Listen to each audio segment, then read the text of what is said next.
एक समय की बात है। भगवान गौतम बुद्ध वन के रास्ते से होकर कहीं जा रहे थे। रास्ते में उन्हें एक व्यक्ति मिला जो एक गड्ढा खोद रहा था। गौतम बुद्ध वहीं पर थोड़ी देर विश्राम करने के लिए वृक्ष के नीचे बैठ गए और उस व्यक्ति को देखने लगे जो गड्ढा खोद रहा था।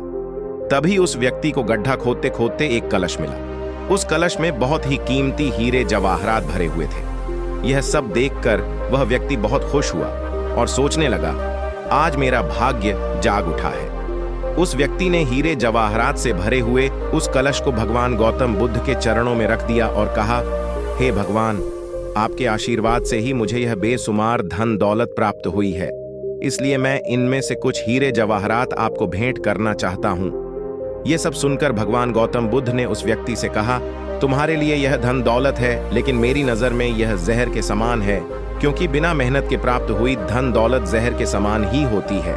इतना सुनकर वह व्यक्ति गौतम बुद्ध से नाराज होकर उस कलश लेकर चला जाता है। उस व्यक्ति ने बाजार में सभी हीरे जवाहरात बेचकर बंगला, गाड़ी और बहुत सारी संपत्ति खरीद ली और गरीब से करोड़पति बन गया।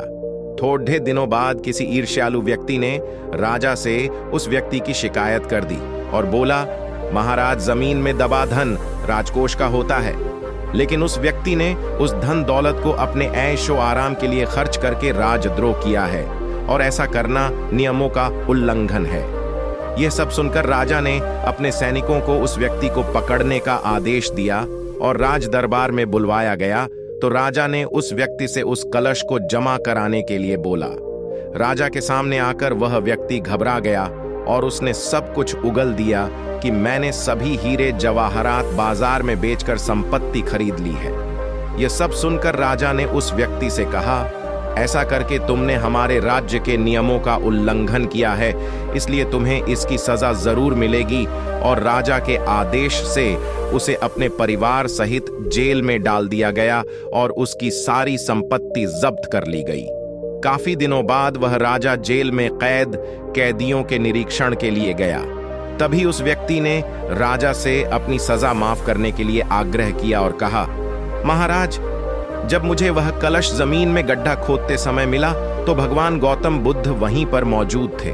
भगवान गौतम बुद्ध ने मुझसे कहा था कि इसमें धन दौलत नहीं, जहर भरा हुआ है, लेकिन उनकी यह बात न मानकर मैंने उनका अपमान किया था और आज जेल में रहकर मुझे एहसास हो रहा है कि उनकी बात बिल्कुल सच थी, क्योंकि बिना मेहनत के प्राप्त धन दौलत जहर के समान ही होती है।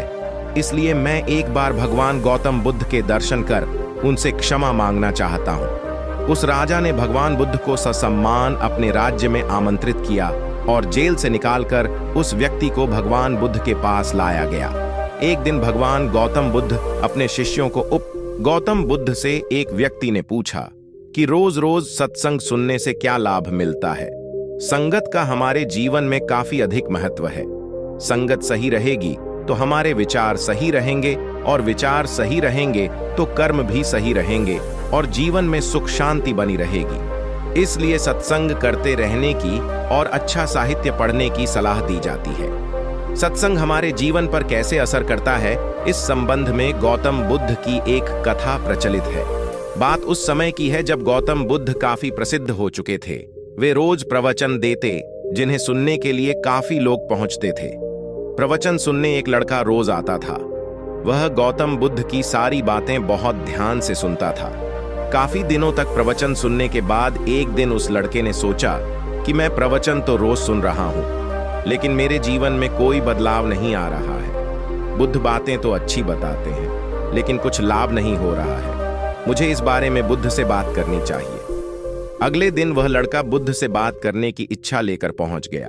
बुद्ध का प्रवचन शुरू हुआ और वे कह रहे थे कि अगर कोई व्यक्ति हम पर गुस्सा करता है तो वह हमसे ज्यादा खुद का नुकसान करता है। अगर हम भी दूसरे के गुस्से का जवाब गुस्से से ही देते हैं तो हम खुद का नुकसान कर लेते हैं। बुद्ध की ये बातें सुनते ही वह लड़का खड़ा हो गया और कहने लगा कि तथागत, मैं बहुत दिनों से आपके प्रवचन सुन रहा हूं, लेकिन मेरे जीवन में तो कोई बदलाव ही नहीं आया है। मुझे तो प्रवचन सुनने से कोई लाभ नहीं हो रहा है। बुद्ध ने अपने प्रवचन बीच में रोके और उस लड़के की बात सुनने लगे। जब वह लड़का चुप हो गया तो बुद्ध ने उससे पूछा कि तुम कहाँ रहते हो। लड़का बोला कि मैं श्रावस्ती में रहता हूँ। बुद्ध ने कहा कि श्रावस्ती से यहाँ तक की दूरी कितनी होगी और यहाँ आने में कितना समय लगता है। उस लड़के ने बुद्ध की बातों का उत्तर दिया तो बुद्ध ने फिर पूछा कि यहाँ आते कैसे हो। उसने बताया कि मैं कभी पैदल आता हूँ, कभी सवारी का कोई साधन मिल जाता है तो उससे आ जाता हूँ। बुद्ध ने फिर एक नया प्रश्न पूछ लिया कि क्या तुम यहाँ बैठे बैठे अपने घर पहुंच सकते हो। ये प्रश्न सुनकर वह लड़का और वहां बैठे सभी लोग हैरान हो गए। लड़के ने कहा कि ये कैसे संभव है, मैं बैठे बैठे कहीं और नहीं पहुंच सकता, इसके लिए तो मुझे ही चलकर जाना होगा। बुद्ध ने कहा कि तुम्हारी बातों में ही तुम्हारे प्रश्नों का उत्तर है। सत्संग सुनने से तब तक कोई लाभ नहीं होगा जब तक कि तुम उन अच्छी बातों को अपने जीवन में उतारते नहीं हो। जब तक तुम अच्छे काम नहीं करोगे, इच्छाओं का त्याग नहीं करोगे, बुराइयों से दूर नहीं रहोगे, तब तक तुम्हारे जीवन में कोई बदलाव नहीं आएगा। सिर्फ प्रवचन सुनने से, यहाँ बैठने से जीवन में कोई बदलाव नहीं आएगा। बुद्ध ने आगे कहा कि अगर तुम कोई अच्छा करना चाहते हो तो उसके लिए तुम्हें प्रयास करना होंगे, विचार करने से।